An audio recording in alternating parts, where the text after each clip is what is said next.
Hello everyone. Last lecture में हम लोगों ने यूजेस ऑफ आर्टिकल्स पढ़ा था। आर्टिकल्स का चैप्टर हमारा फिनिश हो गया। आज हम नया चैप्टर शुरू करेंगे, conversational. Then can you tell me what is conversation? I think so लगभग बहुत सारे लोग जानते होंगे कन्वर्सेशन होता क्या है। एक्चुअली कन्वर्सेशन क्या होता है? कन्वर्सेशन मीन्स होता है बातचीत, या फिर कह सकते हो कन्वर्सेशनल का मीन्स होता है संवादी। कन्वर्सेशन मीन्स होता है संवाद और कन्वर्सेशनल मीन्स होता है संवादी। क्लियर?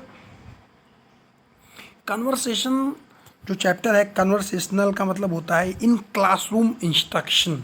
आपका टॉपिक आता है कन्वर्सेशन में क्लासरूम इंस्ट्रक्शन, मतलब संवाद का क्लासरूम में क्या निर्देशन होता है, क्लासरूम में किस तरीके के इंस्ट्रक्शन पे, निर्देश पे संवाद को क्लासरूम के तौर पे या क्लासरूम में किस तरीके से संवाद किया जाता है।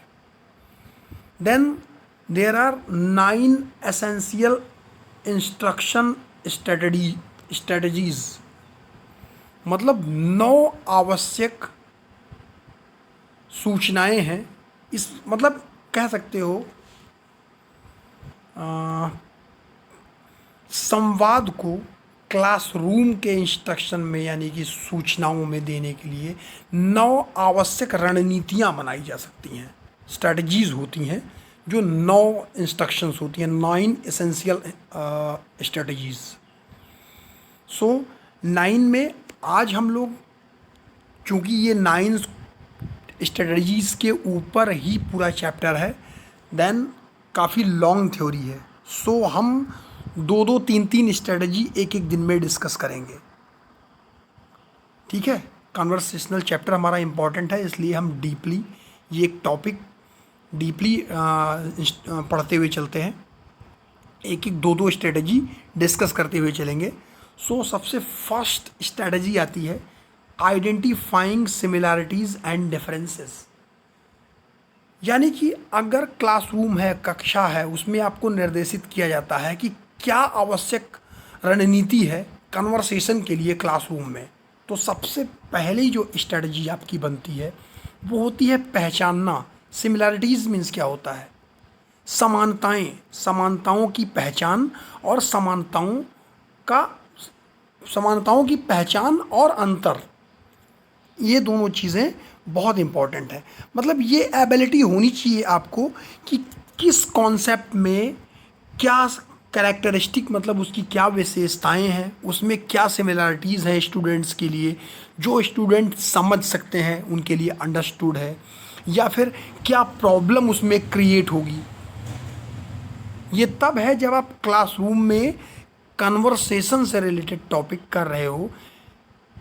As a teacher, you are in a classroom, then what is your strategy to follow the classroom instruction?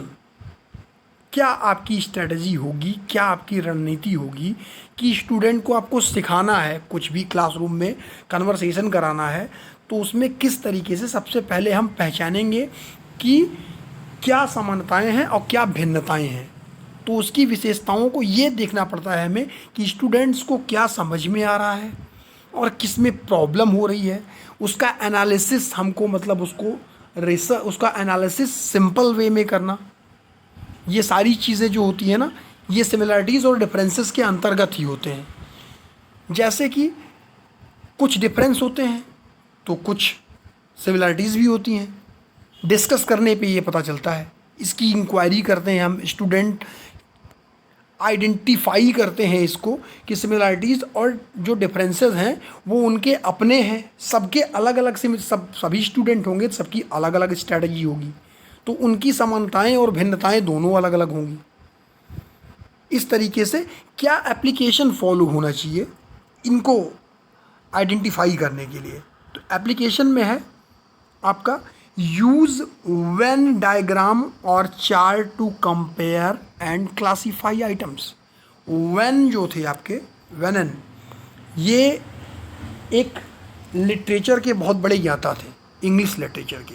तो इन्होंने एक डायग्राम के थ्रू, एक चार्ट के थ्रू तुलना की थी कि कैसे आइटम्स, मतलब कैसे कन्वर्सेशन में सिमिलैरिटीज़ को बांटा जाए, विभाजित किया जाए, क्लासीफाई किया जाए, उनके डिफरेंसेस क्या हैं स्टूडेंट्स के अकॉर्डिंग क्लासरूम में।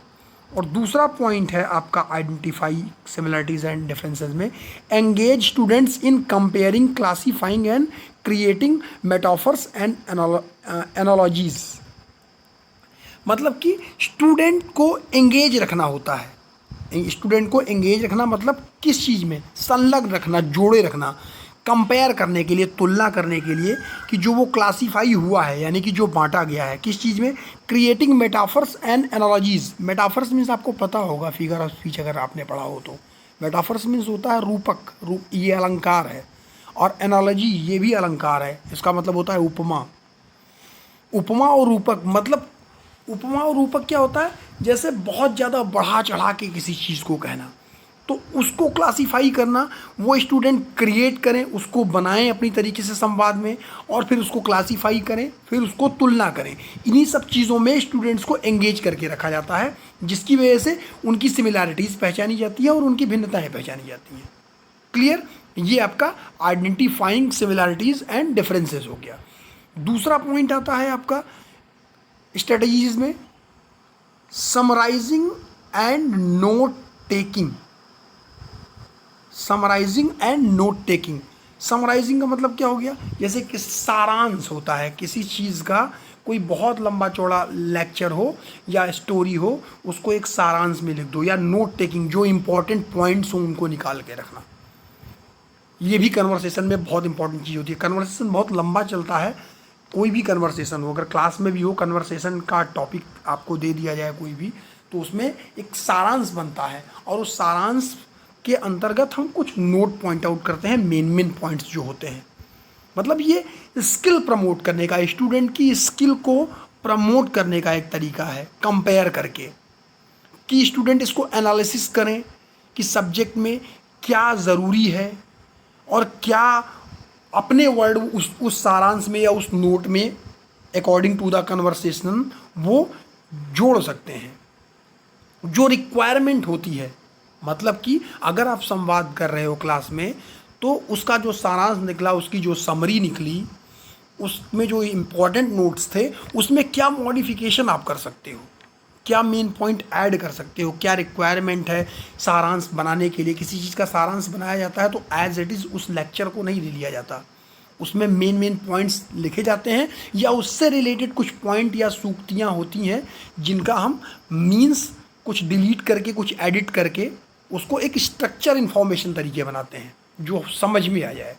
उसका एप्लीकेशन जो होता है, एप्लीकेशन देखिए आपका और क्लियर होगा।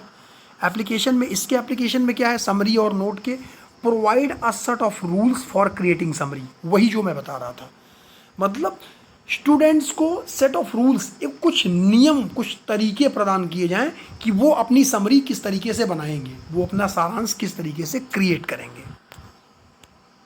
ठीक है।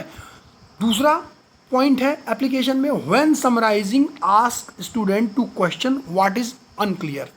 जैसे समरी बना ली, फिर आप अपने स्टूडेंट से पूछोगे। ये तब है जब आप एक टीचर हो और आप क्लासरूम में स्टूडेंट्स के पास हो, और उस समय आपने किसी टॉपिक पे कन्वर्सेशन दिया है क्लास में।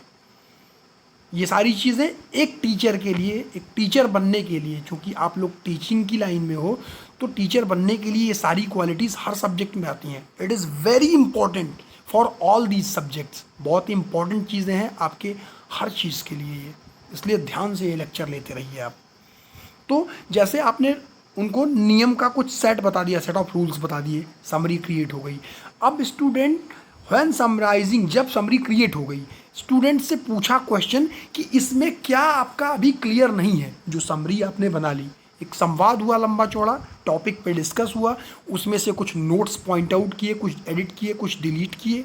उसके बाद उसमें से पूछा जाएगा एप्लीकेशन, जो उसका एप्लीकेशन होगा समरी का, कि what is your question, what is your problem, कि जो क्लियर नहीं हुआ हो।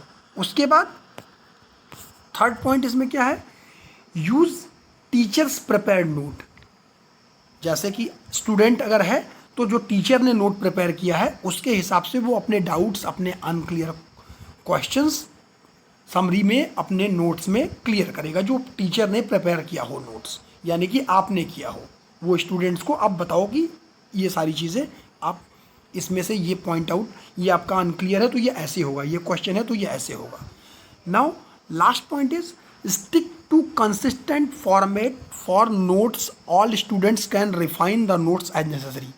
मतलब आप कंसिस्टेंटली, यानी कि लगातार उस नोट जो फॉर्मेट होगा नोट का, सभी स्टूडेंट से आप रिफाइन कराएंगे। रिफाइन कराने का मतलब जब आप कन्वर्सेशन के टॉपिक में हो, आपका अपना खुद का नोट्स हो, और स्टूडेंट्स के लिए नेसेसरी होना चाहिए कि सबका अपना अपना टॉपिक होगा, सबके अपनी अपनी समरी होगी, अपना नोट होगा। फिर टीचर्स के नोट से जो अनक्लियर होगा, जो क्वेश्चन होगा, उसको मिलाएंगे। उसके बाद जो नेसेसरी चीज़ें हैं नोट में उसको रिफाइन करेंगे। मतलब जो रिफाइन करने का मतलब उसको फिर से पुनरावृत्ति करना कि क्या इसमें प्रॉब्लम है। तो वो आपका जो समरी होगी, जो नोट होगा, वो ऑल क्लियर बनेगा, कुछ खुद से कुछ टीचर से रिलेटेड। देन ये 2 टॉपिक हमने आज डिस्कस किए आपके 9 essential instructional strategies classroom instruction in conversation. संवाद या बातचीत जो कि क्लासरूम के नियम के हिसाब से है, जो कि समझने के लिए आपको 9 रणनीतियाँ, 9 आवश्यक सूचनाएं, इंस्ट्रक्शन का डिस्कशन करना होगा। हमने 2 डिस्कस किया आज, और दोनों के एप्लीकेशंस भी डिस्कस किए। पहला था आइडेंटिफाइंग सिमिलरिटीज़ एंड डिफरेंसेस, और दूसरा आपका था समराइजिंग एंड नोट टेकिंग। ऐसे आपके 7 और स्ट्रेटजीज रिमेनिंग हैं, हम नेक्स्ट लेक्चर में और डिस्कस करेंगे। Thank you so much.